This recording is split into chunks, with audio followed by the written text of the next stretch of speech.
Have you ever shared something personal and immediately felt that quiet regret in your body? Not because you lied, but because you shared too much, too soon, with the wrong person. As we get older, we start to realize that not everyone deserves access to our inner world. And in this video, I want to share 5 things I've learned to keep to myself. Not to guard my peace, but to nurture it. This isn't about being secretive or shut down. It is about wisdom. Hi, everyone. I'm Esther. For over 21 years, I have helped people create the life that they dream of by silencing the noise within and transforming from the inside out. Because real change starts within at the level of belief. All right, let's start by discussing why we overshare. Because most oversharing doesn't come from weakness, it comes from very human needs. The need to express, the need to connect, and the need to belong.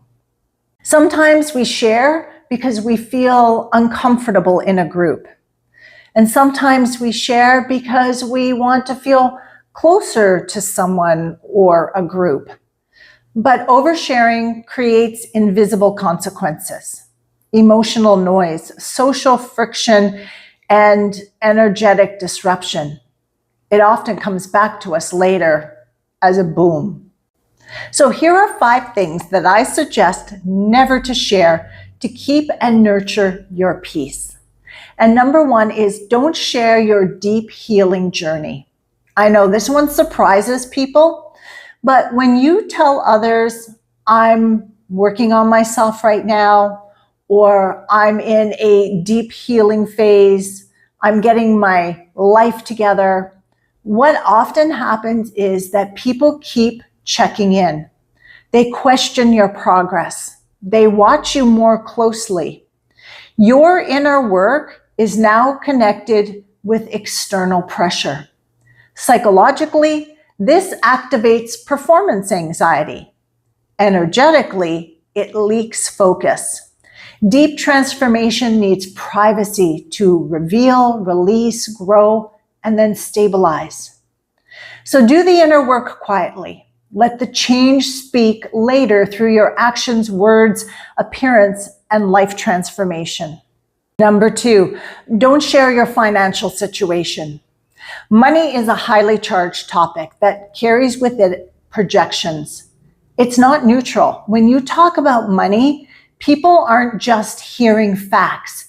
They're reacting according to their own beliefs, fears, and experiences. In psychology, this is called projection. If you share that you are struggling financially, many people may unconsciously project that you are irresponsible, that you can't manage your life, that you might need help and ask them, even if none of that is true. If you share that you're doing well financially, people may project that you should pay for coffee, lunch, travel when you go out with them, that you don't need any kind of support, and that you have more power than you do. You haven't changed, only how they see you has changed. Once money enters a relationship, the energy subtly shifts. Comparison appears, expectations form, dynamics change. And once something is said about money, it can come back later to you as, remember when you spent all of that money? Remember when you lost all that money?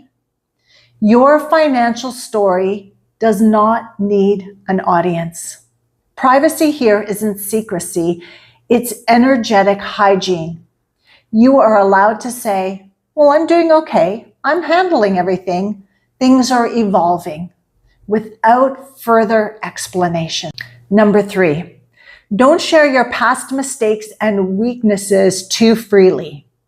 We are told to be vulnerable, and that creates connection. But unfiltered vulnerability creates imbalance. Once someone knows your deepest regret, your biggest mistake, your most tender insecurities, they now hold the information that will shape how they see you. That information can be remembered long after you've healed and changed that situation. And it can be used consciously or unconsciously against you, even by people who love you. So this isn't about secrecy, it's about discernment. Sharing your inner world only with people who have shown they can hold it safely. Number 4, be careful sharing strong beliefs too soon. This includes things like political views, religious or spiritual beliefs, strong opinions on certain social or moral topics. Now, these are not wrong to have, but when you share strong stances too early, something subtle often changes in your relationships. People stop meeting you and start meeting your opinions. Their mind begins to categorize you. Energetically, polarity enters into the space. Even without arguments, openness can shrink, curiosity closes, and conversations feel tighter. These are the kinds of topics that are best shared slowly, after trust has been built. Wait until you really know someone. Wait until there's emotional safety. Peace doesn't come from silence, it comes from discernment. Some truths are meant to be lived and not announced. And number 5, don't share relationship conflicts or grievances. And this includes those that you have with your partner, your children, family, or friends that have hurt you. When you vent, the listener hears only one side. They don't see the love that you have for the person, the repair and the growth that came after. But they will remember that, oh, she has issues with her mother. They have problems in their marriage, even long after you've healed it. If you need to express and release feelings and emotions, journal, move your body, pray, dance, bake, garden, go to a river and throw stones, create something. Expression is healthy. Broadcasting your pain is not. Many of us overshare because we want that connection. But ask yourself, what is the foundation of the connection that I am building? If it's built on sharing problems, resentment, gossip, your struggles, you're building a relationship and connection on a very low vibration. Higher vibration connections are built on shared values, curiosity, creativity, growth, laughter, fun, and joy. Choose those instead. So what do you do when it's not you oversharing, but rather someone is oversharing with you because they have a vulnerable moment and they need to talk, they need to get something out?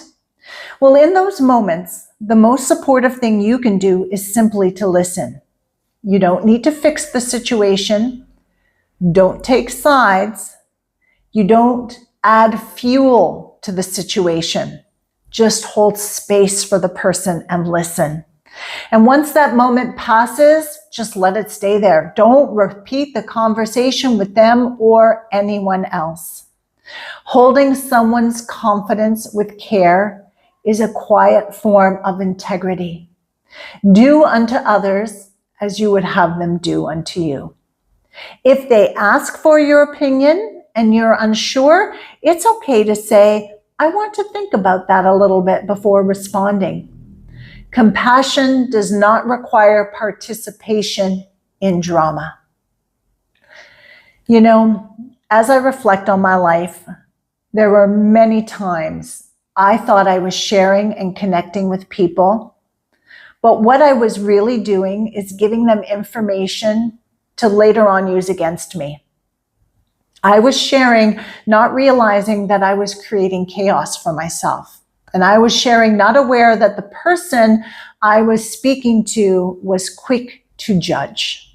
Maybe you've noticed the same thing. There's a saying, Never share anything that you don't want the whole world to know, because eventually the secret or the information shared in confidence will get out. And that's wisdom. Nurturing your inner peace comes not from saying less, but knowing what doesn't need to be said or just not said right now. Now, if this topic resonated with you and you would like support in creating more inner peace and alignment, self-worth and self-love, this is the work that I've been doing for over 2 decades with people just like you. You can find session information in the description box below.